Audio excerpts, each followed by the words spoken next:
ہر روز لوگوں کو معاف کر کے سویا کریں.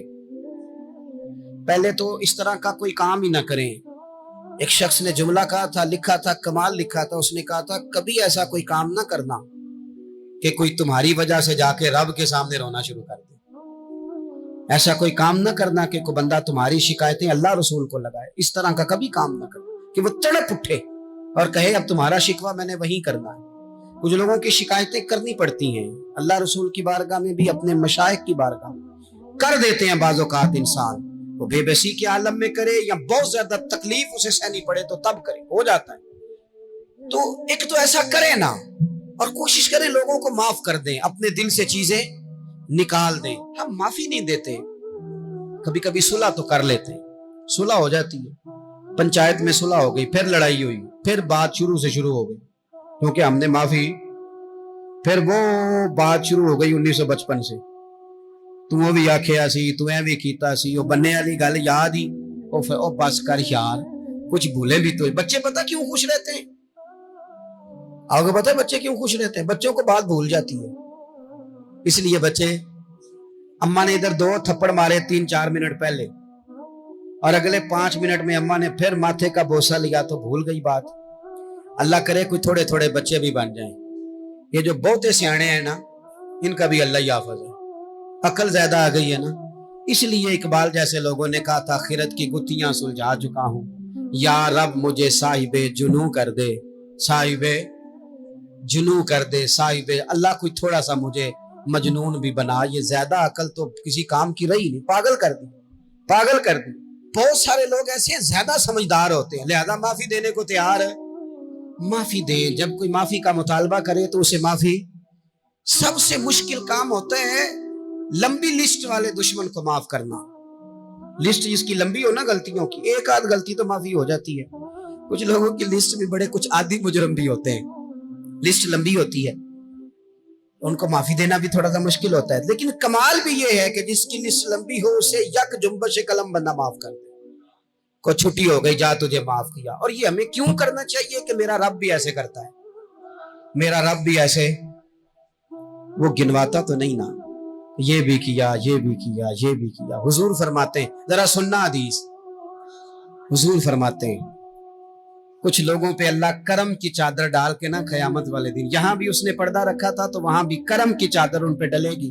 تو اللہ فرمائے گا یہ گناہ کیے تو چھوٹے چھوٹے گناہ اس کے گنوائے جائیں گے. یہ اب وہ ڈرے گا، چونکہ پتہ تے سارا ہے نا سردار نو کیتیاں دا. اب وہ ڈرے گا، چھوٹے چھوٹے گناہ اس کے گنو تو اس کا خیال ہے بڑے بڑے بھی نہ سامنے آ جائیں. چھوٹی چھوٹی غلطیاں اس کی گنوائی جا رہی ہیں، جو ڈر رہا ہے، کانپ رہا ہے. قربان جائیں نبی پاک کے لفظوں. کچھ گلاں اجیاں نے قرآن پاک اجیاں نے، یہ نا میری دادی کہا کرتی تھی، میری اماں کہا کرتی تھی، اے کچھ کام اجائے نے. کچھ گلاں اجیاں نے کہ اتنے دل کردہ صفحہ بند ہو جانا ہے تے معافی ہو جانی نہیں، ختم ہے یہ بات. اس سے آگے کسی نے سوال پوچھنا ہی نہیں. چھوٹے چھوٹے گناہوں کا اللہ تذکرہ فرمائیں، یہ کیا، یہ کیا، یہ کیا، یا اللہ ہو گیا. اب بندہ ڈر رہا ہے کہ بڑے بڑے بھی سامنے آ جائیں گے، لیکن چھوٹے گناہوں پہ ہی فل سٹاپ لگا کے نا تو رب فرمائے گا یہ جو تیرے گناہ ہیں نا اس کے بدلے تجھے نیکیاں دی جا رہی ہیں. تو نے سچی توبہ کی تھی تو ان گناہوں کو بدل کے نیکیاں بنایا جا رہی ہیں. پہلے ڈر رہا تھا، حضور فرماتے ہیں اب فٹافٹ بول پڑا، کہنے لگا یا اللہ میں نے تو بڑے بڑے بھی کیے ہیں. یعنی اگر چھوٹوں کی نیکیاں بن گئی ہے تو وہ پاپ کی طرح بڑے بڑے وہ میرے کدھر ہیں. کریم یہ بات کر رہے ہیں اور صحابہ رو رہے ہیں، میں نے تو بڑے بڑے بھی کیے ہیں، بڑے بڑے کدھر ہیں. اللہ تعالیٰ بندوں کو معاف فرماتا ہے، رب اپنے بندوں کو وہ معاف کرتا ہے. اگر اللہ معاف نہ کرے تو جتنے جرم ہمارے رب کو ہمارا پتہ ہے. بتاؤ سویرے روٹی ملے، سانس ملے، شعور قائم رہے، جب مالک اتنا معاف کرتے ہیں تو ہم اس کے بندوں کو کیوں نہیں معاف کرتے؟ کر دے معاف. اور کچھ لوگ ایسے ہوتے ہیں جن سے امید نہیں ہوتی، اپنے ہوتے ہیں کہ یہ والا جملہ، اور بندہ کہتا ہے یار تجھے تو نہیں نہ کہنا چاہیے تھا، کوئی اور کہتا مجھے. کہتے ہیں یہ نہ سمجھیں کہ لوگ کہتے نہیں، کہنے والے. یہ بات ہی آپ چھوڑ دیں کہ کوئی آپ کو کچھ کہے گا نہیں، یہ چھوڑ دیں. مخلوق تو اس طرح کی بات ڈھونڈ کے لاتی ہے کہ انسان پریشان ہو جاتا ہے کہ یار میں یہ کر سکتا تھا، میں نے کیا نہیں، اور جو میں نے کیا نہیں وہ تو میرے کھاتے ڈال دیا ہے. دو لوگ بیٹھے تھے نا حرم مکہ میں. ایک صاحب کہہ رہے تھے کہ میرے اوپر بدر میں جو قتل ہو گئے کفار ان کا ذکر چل رہا تھا تو دونوں گفتگو کر رہے تھے بدر میں ہمارے اتنے لوگ مسلمانوں نے مار دیے. تو ایک ان میں کہنے لگے کہ اگر میرے اوپر قرض نہ ہوتا اور میرے چھوٹے چھوٹے بچے نہ ہوتے تو میں تو تلوار لے کے جاتا اور مدینہ شریف جا کے معاذ اللہ بدلہ لے آتا. دوسرا کہنے لگا میں دیتا ہوں نا تیرے بچوں کا خرچہ بھی اور میں تیرا قرضہ بھی اتارتا ہوں, تو جا. اس نے کہا پکی بات ہے. کہا ہاں, قرضہ بھی میں اتار دوں گا, تیرے بچوں کا خرچ بھی اٹھاؤں گا, تو جا. اس نے خنجر تیار کیا, تلوار تیار کی, گھوڑے پہ بیٹھا, گلے میں وہ تلوار اس نے اپنے ڈالی اور مدینہ شریف آ گیا. اتفاق کی بات یہ کہ ملاقات حضرت عمر سے ہوئی. جناب عمر کہنے لگے مجھے تیری نیت ٹھیک نہیں لگتی. پکڑا کدھر آئے ہو؟ کہنے لگا میں تو بدر کے قیدیوں کے بارے میں بات کرنے ہیں. فرمایا تلوار لے کے چل تجھے حضور کے پاس لے کے جاتا ہوں. نبی کریم کی بارگاہ میں لے گئے تو حضور فرمانے لگے کیسے آئے ہو, کیسے آنا ہوا؟ کہنے لگے جی میں تو بدر کے جو قیدی آپ کے پاس ہیں ان کی بات کرنے آیا تھا. تو حضور فرمانے لگے چل پھر باقی کی میں سناؤں. خیال آیا مسلمان نیک و بد پہچان جاتے ہیں, محمد آدمی کے دل کی باتیں جان جاتے ہیں صلی اللہ تعالی علیہ وسلم. فرمایا میں سناؤں؟ حضور کیا؟ فرمایا تم اور فلاں بن فلاں وہاں بیٹھے ہوئے تھے نا حرم مکہ میں فلاں پہاڑ کے ساتھ ٹیک لگا کے, اور تم نے یہ کہا تھا نا کہ قرضہ نہ ہوتا, بچے چھوٹے نہ ہوتے تو بدر کے مقتولین کا میں بدلہ لیتا. یہ سارا کچھ طے کر کے پھر آئے ہو تلوار لے کے, اور یہاں کہتے ہو میں قیدیوں کے بارے میں بات کرنے آیا تھا. اس کے تو پسینے چھوٹ گئے, وہ تو بےحال ہو گیا. اس نے کہا اس کا تو سوائے اس کے اور میرے کسی کو نہیں پتا, اگر آپ کو پتا چل گیا ہے تو پھر آپ اللہ کے سچے رسول ہیں. تو حضور اگر آپ کو پتا چل گیا ہے کہ میں قتل کرنے کے ارادے سے آیا ہوں, میں معاذ اللہ بدلہ لینے آیا ہوں, اللہ کرے آپ کو سمجھ آئے میری بات کی. یعنی ایک تو یہ ہے کہ بندہ وہ پکڑا گیا ہے, اور ایک یہ کہ کسی کو پتا چل گیا ہے کہ یہ اس کام آیا ہے. پھر لوگ جب معافی دیتے ہیں تو بڑی کہانیاں سنا کے دیتے ہیں, ایسے نہیں دیتے.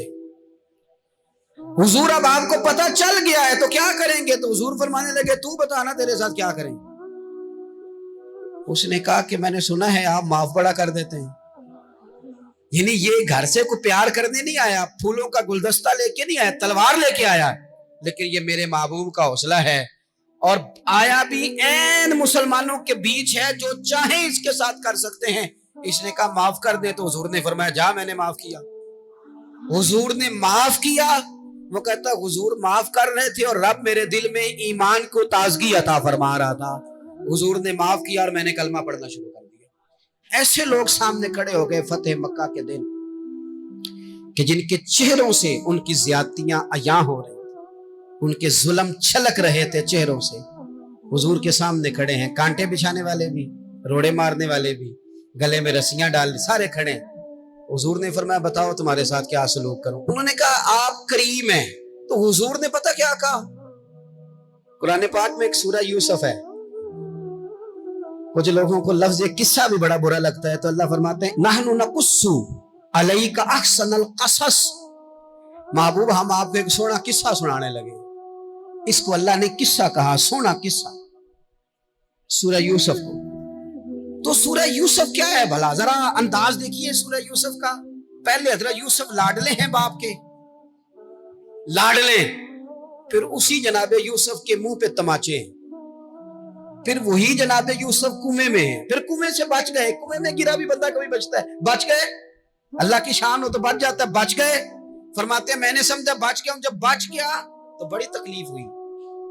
بھائیوں نے کہا ہمارا غلام ہے, ہم نے بیچنا ہے. سگے بھائیوں نے بیچا, جو باپ کی طرف سے سگے تھے بیچا. فرماتے ہیں میں بکا, اب بڑا پریشان تھا کہ یار کبھی آپ غور کریں نا کسی کا ریٹ لگ جائے. فرماتے ہیں اب بڑا پریشان تھا, اور جب میں مصر میں گیا تو میں کونے میں کھڑا ہوں اور لوگ مجھے خرید رہے ہیں. محبت میں یہ قصہ سنانا تو آسان ہے کہ بی بی اٹی لے کے آ گئی تھی, پر جو بیک رہا ہے اس کا بھی تو حال دیکھو نا کیا ہے, اس کا ریٹ لگ رہا ہے. یہ بھی تو بڑی. اور جناب یوسف کہتے ہیں پھر عزیز مصر نے خرید لیا, تو بادشاہ کے گھر گیا تو کچھ سکھ کا سانس آیا.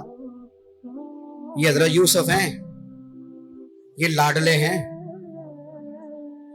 فرماتے ہیں سکھ کا سانس لیا ہی تھا کہ جناب زلیخا نے الزام لگایا، اور وہ غلطی معاذ اللہ جس کا تصور بھی نہیں، اس کی پاداش میں سالوں جیل کاٹا. لیکن خدا کی حکمت ہے نا، اللہ کا کرم ہے نا، جس ملک کے وہ قیدی تھے رب نے اسی ملک کا حکمران بھی بنا دیا. یہ اللہ کی حکمت ہے نا، تقاضے ہیں نا. صبح کے تخت نشین شام کے مجرم ٹھہرے، ہم نے پل بھر میں نصیبوں کو بدلتے دیکھا.